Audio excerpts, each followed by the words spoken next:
ಮೂರು ಚುಟಕಗಳನ್ನು ಹೇಳ್ತೀನಿ. ಕಾಲ ಕೆಟ್ಟಿದೆ ಎಂದು ಹೇಳುವುದು ಸರಿಯಿಲ್ಲ, ಕೆಡಲೋದು ಹಣ್ಣಲ್ಲ ತೆಂಗಿನಕಾಯಲ್ಲ, ತನ್ನ ಪಾಡಿಗೆ ತಾನು ಓಡುತ್ತಿರುವುದೋ ಕಾಲ, ಕೆಟ್ಟಿರುವುದು ಮನೋಧರ್ಮವೆಂದ ಪದ್ಮನಾಭ.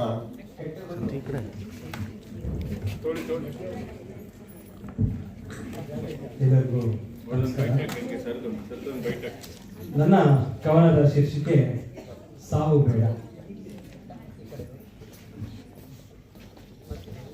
ಓ ನನ್ನ ಅನ್ನದಾತ, ಓ ನನ್ನ ಜನ್ಮದಾತ, ನೆತ್ತರು ಬರದ ಆ ನೋವಿಗೆ ಅಂಜುವುದಕ್ಕೆ ಬದುಕಿ ಸಾಧಿಸಿದರೆ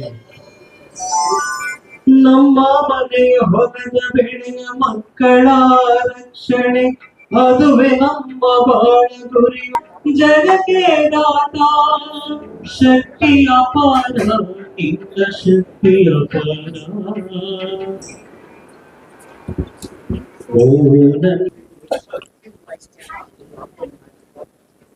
ಎಲ್ರಿಗೂ ನಮಸ್ಕಾರ. ನನ್ನ ಕವನದ ಶೀರ್ಷಿಕೆ ಬಸವಳಿದ ಬಾಲಿಗೆ.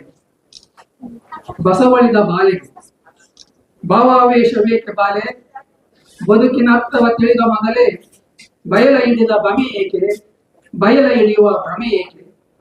ನಿನ್ನ ಅಬ್ಬರದ ಆಕ್ರೋಶಗಳ ಘೋಷಣೆಗಳು ಈ ಜಡಕ್ಕೆ ಜಗದ ಬೇರಿಸಿ ಕಾಯಕಲ್ಪವಾಗಬಲ್ಲದೆ, ಈ ಜಡದ ಜಗವ ಬೇರಿಸಿ ಕಾಯಕಲ್ಪವಾಗಬಲ್ಲದೆ. ಪುರುಷ ಪ್ರಮಾಣದ ಬಯಕೆಗಳು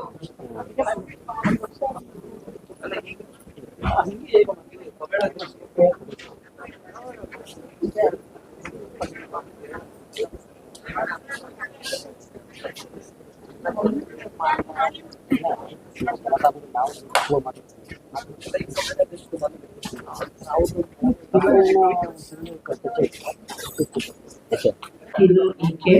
ಹೀಗೆ ಗುರುತಿಸಿಕೊಂಡ ಪ್ರಕೃತಿಯ ಅದ್ಭುತ ಸ್ತ್ರೀ ಶಕ್ತಿ ಇವತ್ತು ಎಲ್ಲೋ ಒಂದು ಕಡೆ ಒಂದು ಮಾಯೆಗೆ ಸಿಗುತ್ತಾ ಇದೆಯಾ ಅನ್ನುವಂತಹ ಅನುಮಾನದ ಮನೋಭೂಮಿಕೆಯಲ್ಲಿ ಬರೆದಂತಹ ಒಂದು ಕವನ. ಇದನ್ನ ವಾಚಿಸ್ತಾ ಇದ್ದೀನಿ. ಕವನದ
ರೇಣುಕಾ ವೈಕುಂಠಯ್ಯ, ಕನ್ನಡಪರ ಹೋರಾಟಗಾರರು.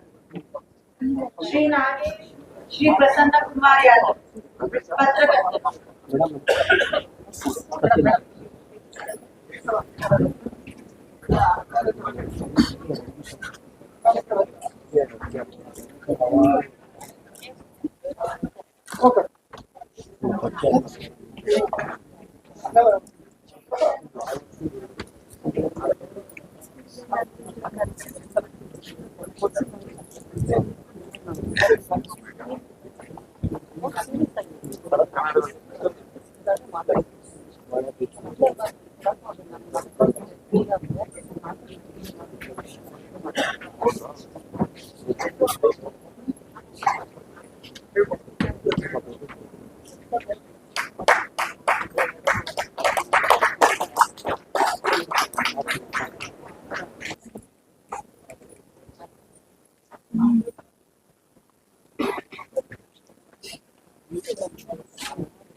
ಶ್ರೀ ನಾಗೇಶ್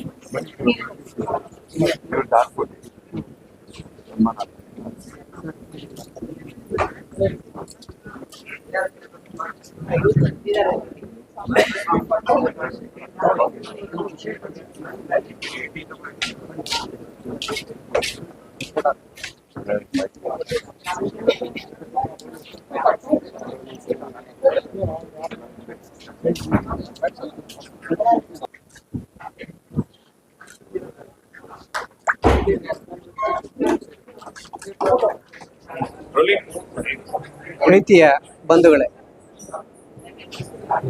ಬುದ್ಧ ಬಸವ ಗಾಂಧಿ ಸಾಂಸ್ಕೃತಿಕ ಟ್ರಸ್ಟ್, ಅನಿಕೇತನ ಕನ್ನಡ ಬಳಗ, ಪ್ರೊಫೆಸರ್ ಬಿ ಕೃಷ್ಣಪ್ಪ ಟ್ರಸ್ಟ್ ಸಂಯುಕ್ತ ಆಶ್ರಯದಲ್ಲಿ ಇವತ್ತು ಶೇಷಾದ್ರಿಪುರಂ ಕಾಲೇಜಿನ ಸಭಾಂಗಣದಲ್ಲಿ ರಾಜ್ಯ ಮಟ್ಟದ 6ನೇ ಮಹಿಳಾ ಕನ್ನಡ ಸಾಹಿತ್ಯ ಸಮಾವೇಶವನ್ನು ಆಯೋಜನೆ ಮಾಡಲಾಗಿದೆ. ಈ ಸಮಾವೇಶದಲ್ಲಿ ಪುಷ್ಪ ಬಣಕಾರ್ ಅವರು ಒಳ್ಳೆಯ ಸಜ್ಜನ ಸಾಹಿತ್ಯದ ಸಂಸ್ಕೃತಿ ಉಳ್ಳಂಥ ಸರಳ ಸಾಹಿತ್ಯ ಸಂಸ್ಕೃತಿಯ ಲೇಖಕಿ. ಅವರ ಸರ್ವಾಧ್ಯಕ್ಷತೆಯಲ್ಲಿ ಇವತ್ತು ಅನಿಕೇತನ ಮಾಯಣ್ಣ ಅವರು ಹಾಗೆ ಪ್ರೊಫೆಸರ್ ಬಿ ಕೃಷ್ಣಪ್ಪ ಟ್ರಸ್ಟ್ನ ಇಂದಿರಾ ಕೃಷ್ಣಪ್ಪನವರು ಜೊತೆ ಸೇರಿಸ್ಕೊಂಡು ನಾನು ಡಾಕ್ಟರ್ ಎಸ್ ರಾಮಲಿಂಗೇಶ್ವರ ಸಂಸ್ಥೆಯ ಅಧ್ಯಕ್ಷ, ಸಿ ಹೇಮಾವತಿ ಕಾರ್ಯದರ್ಶಿ, ಡಾಕ್ಟರ್ ಆರ್ ವಾದಿರಾಜರು ಸಂಸ್ಥೆಯ ನಿರ್ದೇಶಕರು ಒಟ್ಟಿಗೆ ಸೇರಿಸ್ಕೊಂಡು ಇವತ್ತು ರಾಜ್ಯ ಮಟ್ಟದಿಂದ ಅನೇಕ ಜನ ಸಾಹಿತ್ಯಗಳು ಸಂಸ್ಕೃತಿ ಅಂತ ಪುಸ್ತಕ ಸಂಸ್ಕೃತಿ ಕುರಿತಂತೆ ಅನೇಕ ಜನರನ್ನ 100 ಜನ ಸೇರಿಸಿ ಇವತ್ತು ಅವ್ರಿಗೆ ಗೌರವ ಕೊಡುವಂಥದ್ದು, ಉದ್ಘಾಟನೆ ಮಾಡುವಂಥ ಪತ್ರಿಕೋದ್ಯಮ, ಸಾಹಿತ್ಯ, ಸಂಗೀತ, ನಾಟಕ, ಹೀಗೆ ಅನೇಕ ಪ್ರತಿಭಾ ಪುರಸ್ಕಾರ ವಿದ್ಯಾರ್ಥಿಗಳಿಗೆ ಹೀಗೆ 100 ಕಾರ್ಯಕ್ರಮಗಳನ್ನು ಜೋಡಿಸ್ಕೊಂಡು ಒಂದು ಸಮಾಜಮುಖಿಯಾದಂಥ ಕೆಲಸವನ್ನು ನಾವು ಮಾಡ್ಕೊ ಬರ್ತಾ ಇದ್ದೀವಿ. ಇದಕ್ಕೆ ನಮ್ಮ ಉಡುಪಿ ಕೃಷ್ಣ ಸರ್ ಅವರು, ನಾಡೋಜ ಉಡುಪಿ ಕೃಷ್ಣ ಸರ್ ಅವರು ಇದಕ್ಕೆ ಬೆನ್ನೆಲುಬಾಗಿ ನಿಂತಿದ್ದಾರೆ. ನಾನು ಏನೇ ಕೆಲಸ ಮಾಡಿದ್ರು, ನನ್ನ ಸ್ನೇಹಿತರು ಅನೇಕ ರೀತಿಯ ಕೆಲಸಗಳನ್ನು ಮಾಡ್ತಾ ಇದ್ದಾರೆ. ಇಂಥ ಸಂಯುಕ್ತ ಆಶ್ರಯದಲ್ಲಿ ನಡೀತಾ ಇರ್ತಕ್ಕಂಥ ಸಾಹಿತ್ಯ ಸಂಸ್ಕೃತಿ ಸಮಾವೇಶ ನಿಮ್ಮೆಲ್ಲರ ಸಹಕಾರ, ಪ್ರೋತ್ಸಾಹ, ಮಾಧ್ಯಮದ ಪ್ರಚಾರ ಭಾಳ ಮುಖ್ಯ. ಹಾಗಾಗಿ ನಿಮ್ಮನ್ನು ಕೂಡ ಮುಂದಿನ ದಿನಗಳಲ್ಲಿ ನೋಡಿ, ರೈತರನ್ನ ಗುರುತಿಸಿದ್ದೀವಿ, ಒಬ್ಬ ಹಾಸ್ಯ ಕಲಾವಿದನ ಗುರುತಿಸಿದ್ದೀವಿ, ಒಬ್ಬ ಕಲಾವಿದನ್ನ ಲೇಖಕರನ್ನ ಗುರುತಿಸಿದ್ದೀವಿ, ಒಂದು 10 ಜನ ಪುಸ್ತಕ ಬರೆದಂಥ ಲೇಖಕರನ್ನ ರಾಜ್ಯ ಮಟ್ಟ ಗುರುತಿಸಿ, ಸುರೇಶ್ ಕೋರಕೊಪ್ಪ ಅಂತ ಜಯಶ್ರೀ ಎನ್ನುವಂಥ ಲೇಖಕಿ ಎಲ್ಲ ಕರೆದು ಅನೇಕ ಚಿಂತನೆಗಳನ್ನು ಹಂಚ್ಕೊಳ್ಳುವಂಥ ಕೆಲಸ, ಮಹಿಳಾ ಸಾಹಿತ್ಯವನ್ನು ಸಮ್ಮೇಳನ ಅಧ್ಯಕ್ಷರನ್ನ ಕುರಿತು ಕೆಲಸ ಮಾಡ್ತಾ ಇದ್ದೀವಿ. ಇದು ಯಾವುದೇ ಪ್ರತಿಫಲ ಅಪೇಕ್ಷೆ ಇಲ್ಲದೆ ಮಾಡಿದಂಥ ಕೆಲಸ. ಯಾರಿಂದ ದುಡ್ಡು ಕಾಸು ಮತ್ತೊಂದು ಯಾರಿಂದ ನಿರೀಕ್ಷೆ ಇಲ್ಲ. ನಮ್ಮ ದಾನಿಗಳು ಕೊಟ್ಟಿರ್ತಕ್ಕಂಥ ದತ್ತಿನ ಅದ್ರ ಬರುವಂಥ ಬಡ್ಡಿನಲ್ಲಿ ಈ ಕಾರ್ಯಕ್ರಮವನ್ನು ನಾವು ಮಾಡ್ತಾ ಇದ್ದೀವಿ. ಅದಕ್ಕೆ ಸರ್ ಇವತ್ತು 30 ಜನಕ್ಕೆ, ಬೆಳಗ್ಗೆ 10 ಜನ, ಮಧ್ಯಾಹ್ನ 10 ಜನ, ಸಾಯಂಕಾಲ 10 ಜನ, ಒಟ್ಟು 30 ಜನಕ್ಕೆ ಗೌರವವನ್ನು ಮಾಡಿದ್ವಿ. ವಿವಿಧ ಕ್ಷೇತ್ರದ ಜನ ಇವತ್ತು ಪ್ರಶಸ್ತಿಗಳು ಮಾರಾಟ ಆಗ್ತಾ ಇರುವಂಥ ಸಂದರ್ಭದಲ್ಲಿ ನೀವು ಯಾರಾದರೂ ಅಲ್ಲಿ ಒಳಗಡೆ ಕೂತವ್ರನ್ನ ಒಂದು ಮಾತು ಕೇಳ್ಕೊ ಬನ್ನಿ. 1 ರೂಪಾಯಿಯನ್ನು ನಾನು ನಿರೀಕ್ಷೆ ಮಾಡಿದೆ. ನೀವೇನೋ ಸಹಾಯ ಮಾಡ್ತೀರಾ, ಮುಂದಿನ ನಾನು ಕಾರ್ಯಕ್ರಮ ಮಾಡೋ ಸಂದರ್ಭದಲ್ಲಿ ಬೇಕಾದ್ರೆ ಸಹಾಯ ಮಾಡಿ. ಪ್ರಶಸ್ತಿ ಪಡೆಯುವಾಗ ಯಾರು 1 ರೂಪಾಯಿ ಕೊಡಬಾರ್ದು, ನೀವು ಕೊಡಬಾರ್ದು, ಯಾರು ಈಸ್ಕೊಳಕ್ಕೂ ಹೋಗಬಾರ್ದು. ಆ ಮಾತನ್ನು ನಾನು ದುಡ್ಡು ಕೊಡ್ತಾ ಇದ್ದೀನಿ. ಮಕ್ಕಳಿಗೆ ಪ್ರತಿಭಾ ಪುರಸ್ಕಾರ ದುಡ್ಡು ಕೊಟ್ಟು ಪ್ರಶಸ್ತಿ ಮಾಡ್ತಾ ಇದ್ದೀರಿ. ಆಮೇಲೆ ಒಬ್ಬೊಬ್ಬರಿಗೆ ಸನ್ಮಾನ ಮಾಡ್ತೀರಿ. ಕೆಲವು ಪ್ರಶಸ್ತಿಗಳು ಬರ್ತವೆ ಸರ್, ನಿಜವಾಗ್ಲೂ ಇರುತ್ತೆ, ಬೇಜಾರಾಗುತ್ತೆ ಸರ್. ಕುಂಡಿಸ್ಬಿಡ್ತಾರೆ, ಒಂದು ಅವ್ರ ಫೋಟೋ ಇರ್ತದೆ, ಸನ್ಮಾನಿತರ ಫೋಟೋ ಇರಲ್ಲ ಸರ್, ಬೇಜಾರಾಗುತ್ತೆ ಸರ್. ಇಂಥ ಸಂದರ್ಭದಲ್ಲಿ ಶಿಶಿರ ಅಂತ ಅಂದರೆ ಕನ್ನಡ ಸಾಹಿತ್ಯ ಸಂಸ್ಕೃತಿಯನ್ನು ಗಟ್ಟಿಯಾಗಿ ಕಟ್ಟಿ ಬೆಳೆಸುವಂಥವ್ರು. ಆ ನಿಟ್ಟಿನಲ್ಲಿ ಕೆಲಸ ಮಾಡ್ತಿದ್ರೆ ನಿಮ್ಮ ಮೇಲೆ ಬೆಂಬಲ, ಪ್ರೋತ್ಸಾಹ, ಸಹಕಾರ ನನ್ನ ಜೊತೆಗಿರಲಿ ಅಂತಂದ ನಿರಂತರವಾಗಿ ನಾನು 26 ವರ್ಷಗಳಿಂದ ಮಾಡ್ಕೊಂಡು ಬರ್ತಾ ಇದ್ದೀನಿ. ನಿಮ್ಮ ಮಾಧ್ಯಮದವರ ಸಹಾಯವೇ ಭಾಳ ಮುಖ್ಯ ನನಗೆ. ಹಾಗಾಗಿ ನೀವೆಲ್ಲ ಸಹಕಾರ ಕೊಡಿ ಅಂತ ಕೇಳಿದ್ರೆ ನಾನು ಮಾತು ಶುಭಾಶಯಗಳು ಸರ್. ಧನ್ಯವಾದ. ಯಶಸ್ವಿಯತ್ತ ಜರುಗ್ತಾ ಇದೆ. ಇನ್ನೂ ವೈವಿಧ್ಯಮಯ ಕಾರ್ಯಕ್ರಮಗಳು ಸಾಯಂಕಾಲದವರೆಗೂ ಜರುಗ್ತಾ ಇವೆ. ಕಾರಣ ಈ ಎಲ್ಲ ಕಾರ್ಯಕ್ರಮಗಳಿಗೆ ಯಶಸ್ವಿ ಕೀರ್ತಿ ಶಿಶಿರಾ ಅವರಿಗೆ ಸಲ್ಲಬೇಕು ಅನ್ನುವಂಥ ಮಾತನ್ನ ನಾನು ಹೇಳಲಿಕ್ಕೆ ಇಚ್ಛಪಡ್ತಾ ಇದ್ದೀನಿ. ಇದು 6ನೇ ವರ್ಷದ 6ನೇ ಮಹಿಳಾ ಸಾಹಿತ್ಯ ಸಮ್ಮೇಳನ. ಇದು ಶೇಷಾದ್ರಿಪುರಂ ಕಾಲೇಜಿನಲ್ಲಿ ನಡೀತಾ ಇದೆ. ಅತ್ಯಂತ ಯಶಸ್ವಿಯಾಗಿ ಜರುಗ್ತಾ ಇದೆ. ಇದರ ರೂವಾರಿಗಳಾದಂಥ ಶ್ರೀಯುತ ಶಿಶಿರಾ ಅವರು ಪ್ರತಿ ವರ್ಷ ಈ ಬರೀ 6ನೇ ಸಾಹಿತ್ಯ ಸಮ್ಮೇಳನ, ಮಹಿಳಾ ಸಾಹಿತ್ಯ ಸಮ್ಮೇಳನ ಅಲ್ಲ, ಪ್ರತಿ ವರ್ಷ ಒಂದು 16 ಕಾರ್ಯಕ್ರಮಗಳನ್ನು ಯಶಸ್ವಿಯಾಗಿ ಜರುಗಿಸ್ತಾ ಇದ್ದಾರೆ. ಅದಕ್ಕೆ ಕನ್ನಡಿಗರ ಬೆಂಬಲ ಕೂಡ ಸಾಕಷ್ಟು ಇದೆ. ಇದೇ ರೀತಿ ಅವರು ಮುಂದುವರಿಲಿ ಅನ್ನುವಂಥ ಆಶಯ ನಮ್ಮದು. ಅದಕ್ಕೆ ಸದಾ ಎಲ್ಲ ಕನ್ನಡಿಗರ ಬೆಂಬಲ ಇರಲಿ ಅನ್ನುವಂಥ ಆಶಯವನ್ನು ನಾನು ಕಾರ್ಯಕ್ರಮದಲ್ಲಿ ಈಗ ಸುಮಾರು ಒಂದು 200 ಜನ ಕಾರ್ಯಕ್ರಮದಲ್ಲಿ ಭಾಗವಹಿಸಿದ್ದಾರೆ. ಪ್ರಶಸ್ತಿಯನ್ನ ಸುಮಾರು ಇಲ್ಲಿ ಇವತ್ತು ಒಂದು 40 ಜನರಿಗೆ ಪ್ರಶಸ್ತಿಯನ್ನು ಕೊಟ್ಟಿದ್ದಾರೆ. ವಿವಿಧ ಕ್ಷೇತ್ರಗಳಲ್ಲಿ ಸಾಧನೆ ಮಾಡಿದಂತಹ, ವಿಶೇಷವಾಗಿ ಕನ್ನಡ ಪರ ಕೆಲಸ ಮಾಡಿದಂಥವರಿಗೆ ಆದ್ಯತೆಯನ್ನು ಕೊಟ್ಟು ಹೆಚ್ಚು ಸಾಹಿತಿಗಳನ್ನು ಹಾಗೂ ಕನ್ನಡಕ್ಕಾಗಿ ಶ್ರಮಿಸಿದವರನ್ನ ಕರೆಸಿ ಗೌರವಿಸುತ್ತಿದ್ದಾರೆ. ಇದು ಮಹಿಳಾ ಸಮ್ಮೇಳನ ಆಗಿರೋದ್ರಿಂದ ಮಹಿಳೆಯರಿಗೆ ಹೆಚ್ಚು ಪ್ರಾಶಸ್ತ್ಯವನ್ನು ಕೊಡುವಂಥ ಕೆಲಸವನ್ನು ಇಲ್ಲಿ ಮಾಡ್ತಾರೆ. ನಾನು ಸುರೇಶ್ ಕೋರಕೊಪ್ಪ ಅಂತ, ತೆರಿಗೆ ಅಧಿಕಾರಿ ಮತ್ತು ಸಾಹಿತ್ಯ. ಆತ್ಮೀಯ ಕನ್ನಡ ಬಂಧುಗಳಿಗೆ ನಮಸ್ಕಾರ. ನಾನು KM ರೇವಣ್ಣ ಅಂತ, ರಿಟೈರ್ಡ್ ತಹಸೀಲ್ದಾರು ಹಾಗೂ ಸಾಹಿತಿಗಳು ಕೂಡ. ಶರಣ ಸಾಹಿತ್ಯದ ಬಗ್ಗೆ ಅನೇಕ ಪುಸ್ತಕಗಳನ್ನು ಬರೆದೀನಿ. ಸುಮಾರು ಕಾದಂಬರಿಗಳು, ನಾಟಕಗಳು, ಆಮೇಲೆ ಕತೆ, ಕಾದಂಬರಿ, ಎಲ್ಲ ಪ್ರಬಂಧಗಳು ಎಲ್ಲ ಇದರಲ್ಲಿಯೂ ನಾನು ಸುಮಾರು 55 ಪುಸ್ತಕಗಳನ್ನು ಬರೆದಿದ್ದೀನಿ ಈಗಾಗಲೇ. ನನಗೆ ಈಗಾಗಲೇ ಶಿಶಿರವರ ಇಂತಹ ಕಾರ್ಯಕ್ರಮಗಳು ಅನೇಕವನ್ನು ನಾನು ಭಾಗವಹಿಸಿದ್ದೀನಿ. ಭಾಳ ಚೆನ್ನಾಗಿ ಅವರು ಈ ಕಾರ್ಯಕ್ರಮಗಳನ್ನು ನಡೆಸ್ಕೊಂಡು ಬರ್ತಾ ಇದ್ದಾರೆ. ಪ್ರತಿ ವರ್ಷವೂ ಅವರು ವಿವಿಧ ರೀತಿಯಲ್ಲಿ ವಿವಿಧ ರಂಗದಲ್ಲಿ ಸಾಧಕರಿಗೆ ಸನ್ಮಾನವನ್ನು ಮಾಡ್ತಾ ಅವರ ಶ್ರೇಯೋಭಿಲಾಷಿಗಾಗಿ ದುಡಿತಾ ಇದ್ದಾರೆ. ಅಂಥ ಮಹನೀಯರು ನಮ್ಮ ಕರ್ನಾಟಕದ ಆದ್ಯಂತ ಬರಬೇಕು. ಅಂಥವರು ನಮ್ಮ ಕನ್ನಡವನ್ನು ಶ್ರೇಷ್ಠತೆಯನ್ನು ಬೆಳೆಸ್ಕೊಳ್ಳೋಕ್ಕೆ ಅನುವಾಗುತ್ತೆ ಅಂತ ಅವರಿಗೆ ಪ್ರೋತ್ಸಾಹ ಕೊಡಬೇಕಾದ್ದು ನಮ್ಮ ಕರ್ತವ್ಯವಾದು. ಹಾಗೆಯೇ ನಮ್ಮ ಈ ಕಾವ್ಯದಲ್ಲಿ ಮತ್ತು ಕನ್ನಡ ನಾಡಿನಲ್ಲಿ ಅನೇಕ ಮಹನೀಯರು ಆಗಿ ಹೋಗಿದ್ದಾರೆ. ಅಂಥವರ ಸಾಲಿನಲ್ಲಿ ಕೂಡ ನಾವು ಪ್ರಯತ್ನವನ್ನು ಮಾಡ್ತಲೇ ಇದ್ದೀವಿ. ಈಗ ನಾನು ಚಿಕ್ಕಮಗಳೂರು ಜಿಲ್ಲೆಯ ತರೀಕೆರೆ ತಾಲೂಕಿನವನು. ತರೀಕೆರೆ ತಾಲೂಕಿನ ಕನ್ನಡ ಸಾಹಿತ್ಯ ಪರಿಷತ್ತಿನ ಅಧ್ಯಕ್ಷನಾಗಿ ಕೆಲಸ ಮಾಡಿದ್ದೀನಿ ಮತ್ತು ಚಿಕ್ಕಮಗಳೂರು ಜಿಲ್ಲಾ ಸಾಹಿತ್ಯ ಪರಿಷತ್ತಿನ ಕಾರ್ಯದರ್ಶಿಯಾಗಿ ಕೆಲಸ ಮಾಡಿದ್ದೀನಿ ಮತ್ತು ನನ್ನ ತರೀಕೆರೆ ತಾಲೂಕಿನ ಸಮ್ಮೇಳನಾಧ್ಯಕ್ಷರಾಗಿ ನಾನು ಹೋದ ವರ್ಷ ಸಮ್ಮೇಳನಾಧ್ಯಕ್ಷರನ್ನಾಗಿ ಮಾಡಿದರು. ಈ ರೀತಿ ಅನೇಕ ಕಾರ್ಯಕ್ರಮಗಳನ್ನು ನಾನು ಮಾಡ್ಕೊಂಡು ಬರ್ತಾ ಇದ್ದೀನಿ.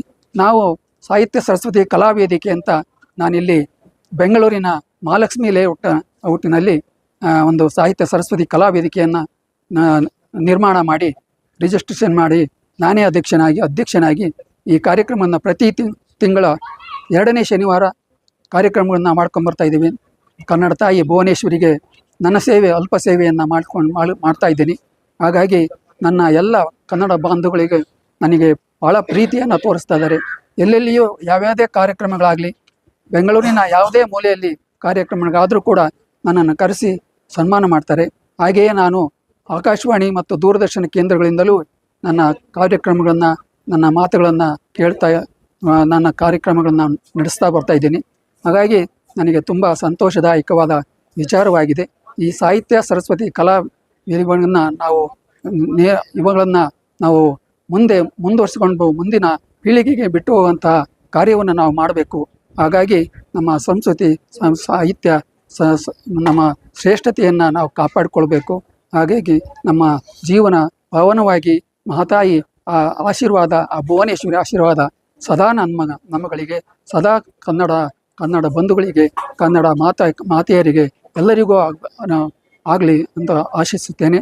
ಈ ದಿವಸ ಮಹಿಳಾ ಸಮಾವೇಶವನ್ನು ಮಾಡಿದ್ದಾರೆ. ತುಂಬ ಸಂತೋಷವಾದ ಕಾರ್ಯಕ್ರಮ. ಎಲ್ಲ ಮಹಿಳೆಯರು ಕೂಡ ಅತ್ಯುತ್ಸಾಹದಿಂದ ಭಾಗವಹಿಸಿ ಈ ಕಾರ್ಯಕ್ರಮವನ್ನು ಯಶಸ್ವಿಗೊಳಿಸ್ತಿದ್ದಾರೆ. ಅವರಿಗೆ ಎಲ್ಲರಿಗೂ ಸಾಹಿತ್ಯ ಸರಸ್ವತಿ ಕಲಾವೇದಿಕೆ, ಸಾಹಿತ್ಯ ಸರಸ್ವತಿ ಎಲ್ಲರಿಗೂ ಆಶೀರ್ವಾದವನ್ನು ಮಾಡಲಿ, ಅವರಿಗೆ ಸುಖ ಸಂತೋಷವನ್ನು ನೀಡಲಿ ಅಂತ ನನ್ನ ನಂಬಿಕೆಗಳು, ನನ್ನ ಆಶಯಗಳನ್ನು ಏರ್ಪಡಿಸಿ ಒಂದೆರಡು ಮಾತುಗಳನ್ನು ಮುಗಿಸ್ತೀನಿ. ಶರಣಾರ್ಥಿ.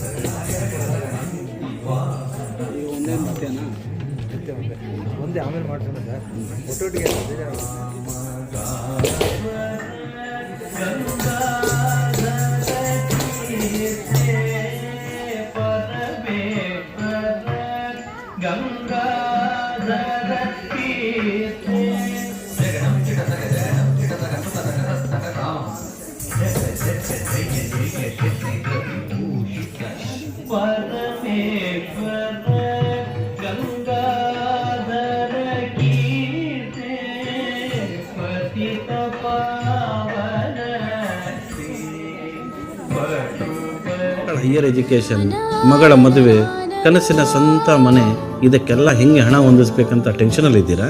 ಇರೋ ಚಿನ್ನನ ಅಡ ಬಿಟ್ರೆ ಬಡ್ಡಿ ಮೇಲೆ ಬಡ್ಡಿ ಕಟ್ಟಬೇಕು. ಮಾರಿಬಿಡೋಣ ಅಂದ್ರೆ ಅರ್ಧಕ್ಕರ್ಧ ಕೇಳ್ತಾರಂತ ಆತಂಕದಲ್ಲಿದ್ದೀರಾ? ಟೆನ್ಷನ್ ಬಿಡಿ. ನೀವು ಅಡವಿಟ್ಟ ಚಿನ್ನವನ್ನ ಬಿಡಿಸಿ ನಿಮ್ಮಲ್ಲಿರೋ ಹಳೆ ಚಿನ್ನವನ್ನ ಇಂದಿನ ಆನ್ಲೈನ್ ರೇಟಿಗೆ ಕೊಂಡುಕೊಂಡು ತಕ್ಷಣ ನಿಮಗೆ ಬಾಕಿ ಹಣ ಕೊಡ್ತೀವಿ. ಕೋಟ್ಯಾಂತರ ಜನರ ಆತ್ಮವಿಶ್ವಾಸ ಹಿಂದೂಸ್ತಾನ್ ಗೋಲ್ಡ್ ಕಂಪನಿ. ಇದು ನಮ್ಮೆಲ್ಲರ ಕಂಪನಿ.